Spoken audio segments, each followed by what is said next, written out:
HiTV Channel 3, Jembatan Pencerahan. Memang aku ingin tahu, sungguh aku mau tahu, membaca ada carakan, menulis ada carakan. Memang aku ingin tahu, sungguh aku mau tahu, menghafal ada carakan, mengeja ada carakan. Ada carakan dan tasawal, maka bangga pajayanya. Ada carakan dan tasawal, maka bangga pajayanya. Pemirsa HiTV Nopi Orti, mogi-mogi serta bacik dalam rindungan yang lidi. Beberapa menit ke depan, waktu luang Anda akan kami warnai dengan tos tayangan on the spot berupa tontonan, berisi tatanan, dan memberi tuntunan guna meningkatkan kualitas rada bakti kita. Karena HiTV Channel 3, Jembatan Pencerahan. Senang sekali saya Ami Langsani akan mengantarkan tos kali ini diawali dengan high schooling Sekolah Rumah Hindu Dharma, dilanjutkan dengan tayangan menarik lainnya. Selamat menyaksikan.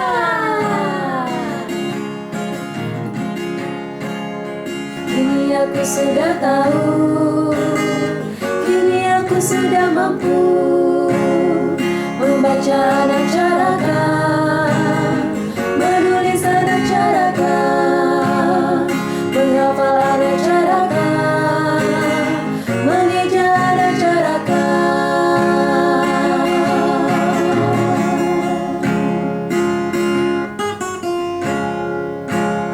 Ada carakan dan tasawal, maka bangga pajayanya. Ada carakan dan tasawal, maka bangga pajayanya.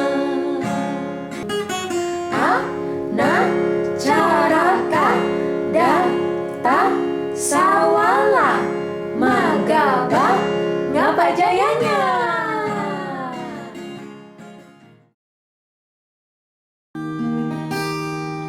Inilah media yang Transfer nilai dan moral sangat diperlukan untuk membentuk karakter building. Inilah Sekolah Rumah Hindu Dharma High Schooling dalam program Tutur Sebelum Tidur. Rindu para siswa-siswi Hindu, high schooling namanya Sekolah Rumah Hindu. Waspada sang keledai. Cerita dimulai dari seekor keledai yang sedang merumput di tengah hutan sendirian. Karena rumput yang hijau membuat keledai tak peduli dengan keadaan di sekitarnya. Tanpa disadari, ada sepasang mata yang mengintip dan siap menerkam. Seekor serigala yang sejak tadi mengamati gerak-gerik si keledai. Sekarang saatnya aku berpesta daging empuk, kata serigala dalam hatinya. Lalu serigala pergi menghampiri keledai. Hai keledai, kau akan jadi makan siangku yang paling lezat. Tak ada tempat buatmu untuk melarikan diri lagi. Ayo sini kau keledai, kata serigala. Tanpa menunggu lama, serigala langsung menyergap. Untung saja keledai bisa menghindar. Ampun tuan serigala, tunggu dulu serigala, kata keledai. Tapi sebelum semua terjadi, keledai punya siasat untuk melarikan diri. Ampun serigala, sebelum kau memakanku, aku punya satu permintaan terakhir, kata keledai. Ayo katakan apa permintaan terakhirmu. Sebelum dagingmu ku makan, kata serigala. Aduh serigala, ampun. Tapi sebelum kau memakanku, tolong cabut dulu duri yang ada di kakiku. Duri? Apa peduliku dengan duri yang ada di kakimu? Duri di kakimu harus dicabut. Kalau tidak, tenggorokanmu bisa tertusuk kalau kau menelanku, kata keledai. Oh, oke. Benar juga permintaanmu, keledai. Tanpa membuang waktu, serigala langsung mengangkat kaki keledai untuk mencabut durinya.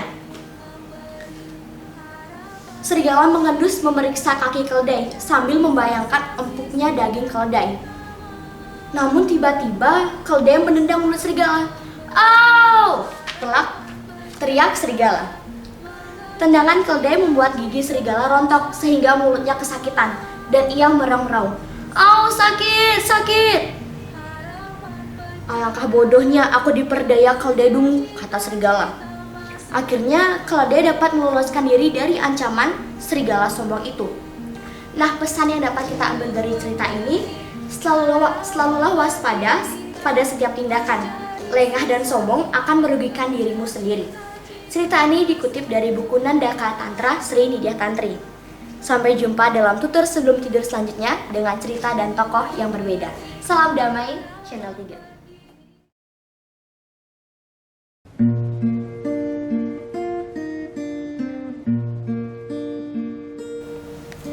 Tiap zaman melahirkan peran.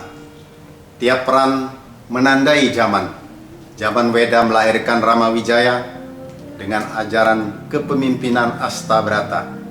Majapahit melahirkan Gajah Mada dengan konsep Dasa Pramiteng Prabu. Lalu bagaimana ajaran pemimpin ideal di zaman milenial ini? Pemimpin hendaknya ngajari sambil ngelakoni, ngayani dalam ngayomi untuk ngayemi semuanya. Saya Nengah Dana untuk ITV Channel 3, Jembatan Pencerahan. Cermin hati ini.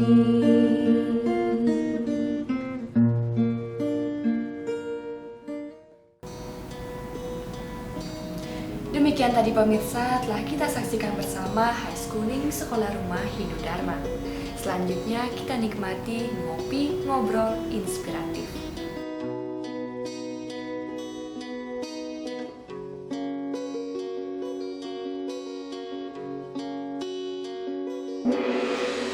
Pemirsa, jika kita buka setiap halaman majalah Wartam, kita akan menemukan tulisan Prof. Ketutsude dengan judul Yatnya Sebuah Lesson Learned.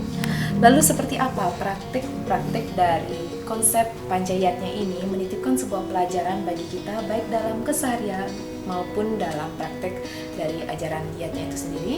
Pemirsa, jangan kemana-mana, mari kita temukan jawabannya setelah pariwara yang satu ini. Didukung oleh Duparani, Dupanya Hindu Sejati.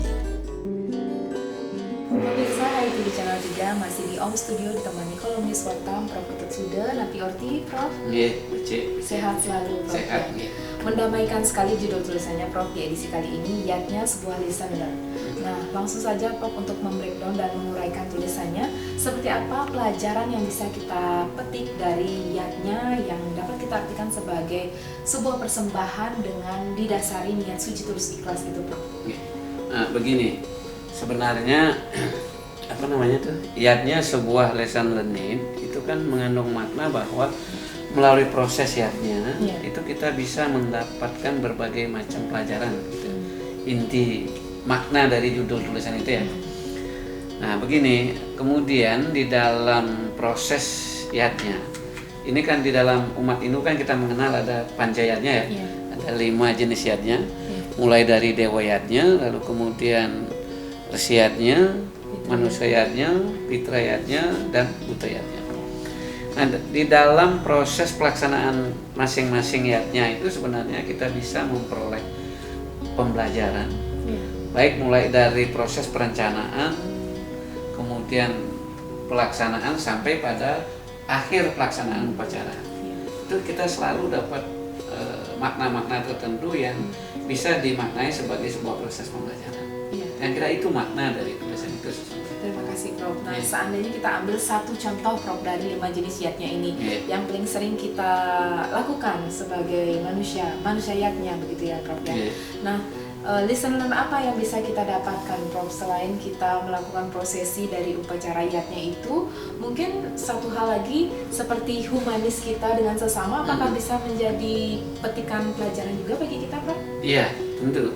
Sebenarnya banyak orang yang salah menafsirkan gitu. Konsep manusianya itu sering dianalogkan dengan konsep upacara potong gigi, kemudian flu bulanan, upacara ngotonin dan seterusnya kan. Padahal sesungguhnya yang dimaksud dengan konsep upacara manusianya itu jauh lebih luas dari makna-makna itu kan.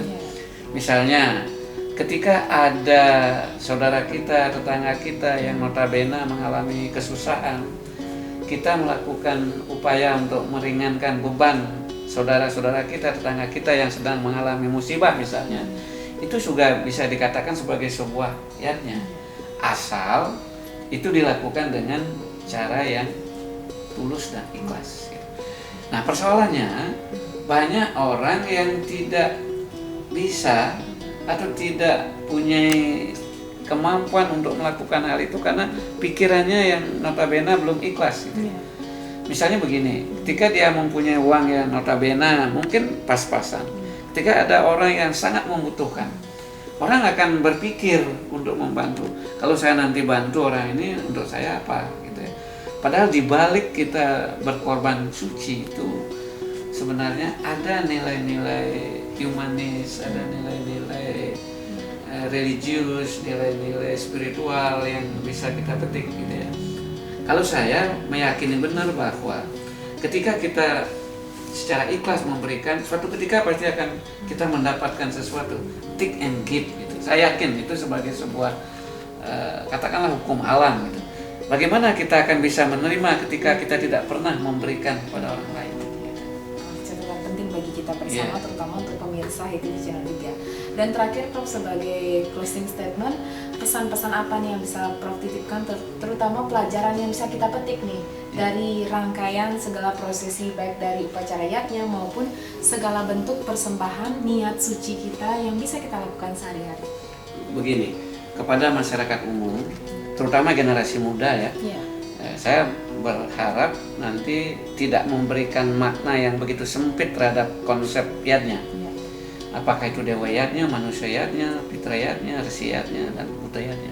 Mari kita coba menggali, mengeksplorasi berbagai nilai-nilai pendidikan yang ada di dalam konteks pelaksanaan upacara yatnya. Salah satu misalnya, kita ikhlas memberikan sesuatu itu adalah sebuah proses belajar. Karena tidak semua orang secara ujug-ujug bisa berbuat seperti itu. Jadi ini memerlukan proses pembelajaran, mulai dari kesadaran, lalu kemudian keikhlasan di dalam melakukan hal tersebut secara tulus berdasarkan niat yang suci gitu kan. Ini kan tidak mudah dilakukan oleh seseorang. Atau dengan bahasa lainnya, ini perlu dilakukan melalui proses pembelajaran. Mengharmoniskan antara logika kita dengan perasaan kita, baik ilmu agama kita juga dengan apa yang kita dapatkan dalam pengetahuan sehari-hari kita juga, Prof.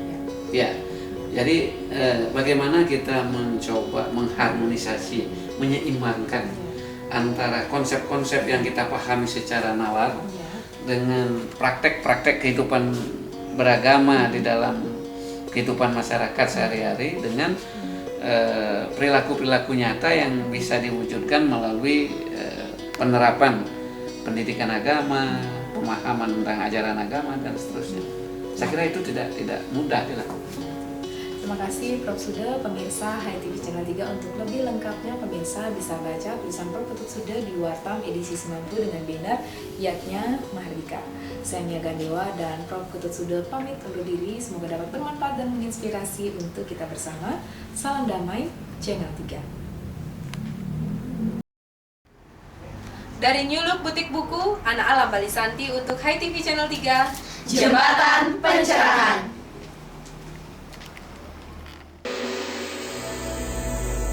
Berikut ini program Cemeti, Cerah 5 Menit akan menemani Anda membuka lebih luas jendela Hinudharma untuk pencerahan jiwa.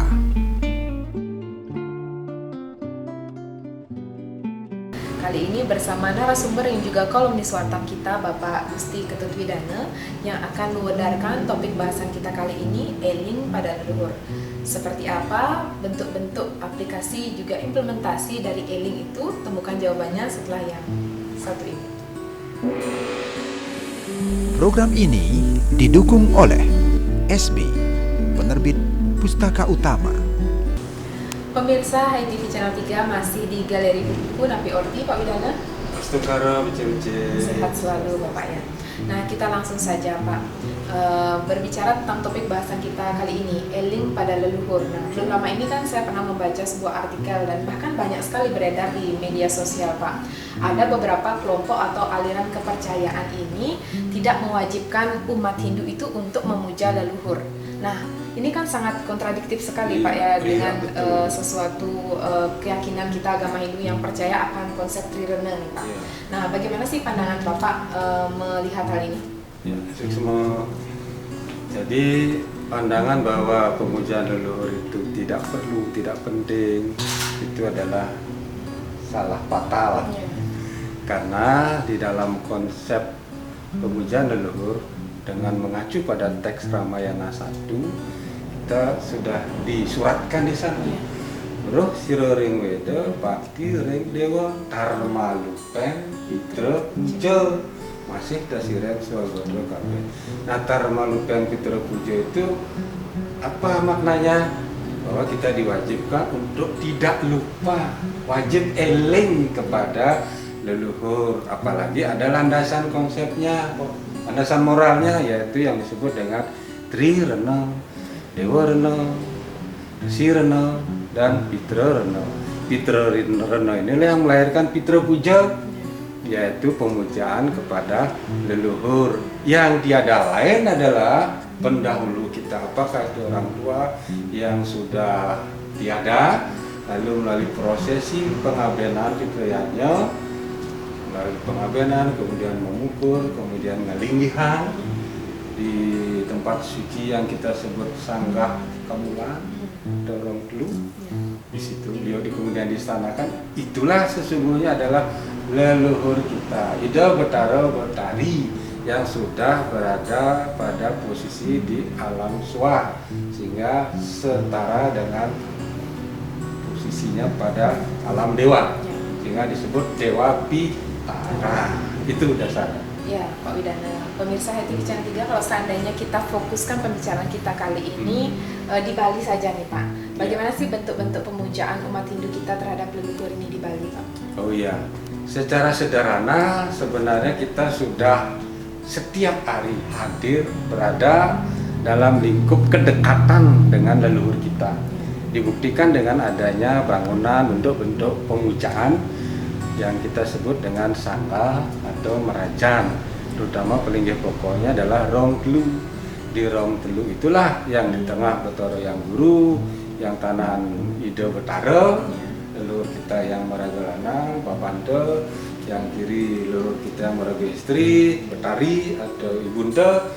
Itu satu kesatuan dari konsep pemujaan leluhur yang paling dekat. Bahkan di tingkat lebih bawah lagi, di kamar masing-masing pun terdapat yang namanya pelangkiran, yang sering diistilahkan juga pelangkaniro, gitu, pelangkiran. Jadi linggih daripada ide Betara Betari leluhur kita yang fungsinya untuk melindungi. Betara itu bats, artinya melindungi. Beliaulah pelindung kita ketika kita ada masalah, persoalan dan sebagainya, tempat kita mengadu. Karena kehadiran beliau itu adalah sebagai semacam sugesti untuk kita lebih eksis di dalam kehidupan di dunia skala ini. Saya kira itu. Ya Pak, nah terakhir nih untuk menjadi catatan pemirsa HTV Channel 3 dimanapun berada, selain kita memuja leluhur dalam medianya seperti di Sanggah Kemulan, kemudian di Rong Telu seperti itu Pak ya. Nah untuk memuja leluhur juga yang telah tiada, nah bagaimana sih implementasinya untuk yang di kehidupan saat ini misalnya? Oh iya, nah ini yang perlu sekali diingat dan kemudian ditingkatkan, karena selama ini kan ada pandangan umum bahwa kita hanya bicara tentang Pitrayanya, menjalankan ajaran Pitrayana ketika saat beliau orang tua atau siapapun telah tiada, telah meninggal dunia. Padahal yang dipentingkan sesungguhnya adalah Pitrayanya sekala ketika orang tua atau siapapun yang kita hormati di keluarga itu tetap mendapat perhatian secara sekala. Itu dari sisi bagaimana kita memperhatikan kehidupannya sehari-hari, apakah sudah tercukupi, sudah dapat perhatian, kesehatannya, dan sebagainya. Karena kan seringkali ketika dalam keadaan sudah tidak berdaya, seakan-akan keturunannya, perdisendananya menjauh, tinggal menunggu saatnya saja. Padahal itu sangat keliru, sehingga penting sekali untuk kita tingkatkan fitriyatnya sekala sebagai pengamalan ajaran fitrah. Saya kira itu. Ya, terima kasih Pak Widana, pencerahannya dan udaranya begitu gamblang. Semoga dapat menjadi catatan penting bagi pemirsa ITV Channel 3 dimanapun berada. Saya Mia Gandewa bersama Bapak Gusti Ketut Widana pamit undur diri. Sampai jumpa dalam tayangan Cemeti Cerah 5 Menit berikutnya. Salam damai, Channel 3.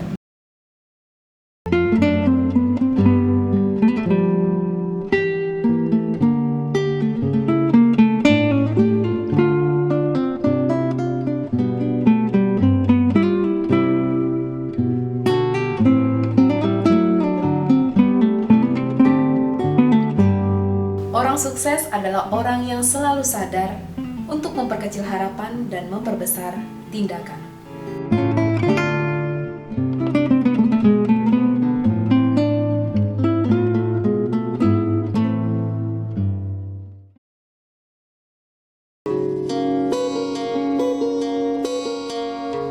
Sebentar lagi Anda akan ikuti Sundari Nada. Jalinan makna di balik nada. Mari bernyanyi memuja Yang Widih, untuk menyembah Sang Dewa Trimurti. Nyanyikanlah hidup Trikona Jati, Sang Kuasa Batis Titi Pralila. Mari kita memuja Dewa Brahma, untuk menyembah Sang Pencipta alam. Mari kita memuja Dewa Wisnu, untuk menyembah Sang Penyelamat dunia. Pemirsa, demikian tadi TOS tayangan On The Spot telah mengisi waktu dan ruang Anda. Nada-nada yang terdengar, Sundari Nada, jalinan makna di balik nada menjadi sajian akhir perjumpaan kita. Mewakili seluruh kru HiTV Channel 3, saya Ami Laksani, Sakadrita, pamit undur diri. Terima kasih atas kerjasamanya. Sampai jumpa dalam TOS berikutnya.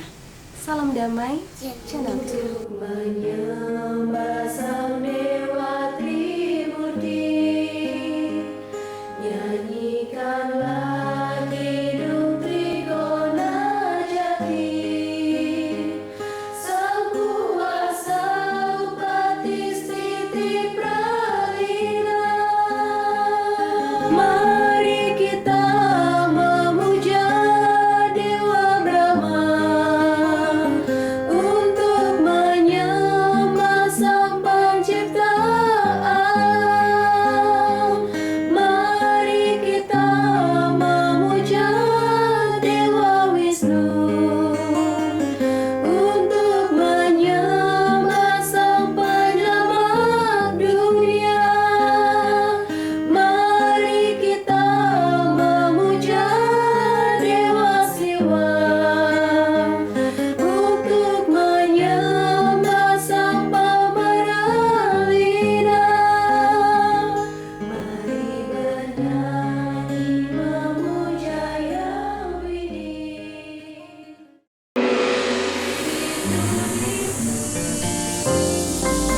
HiTV Channel 3, Jembatan Pencerahan.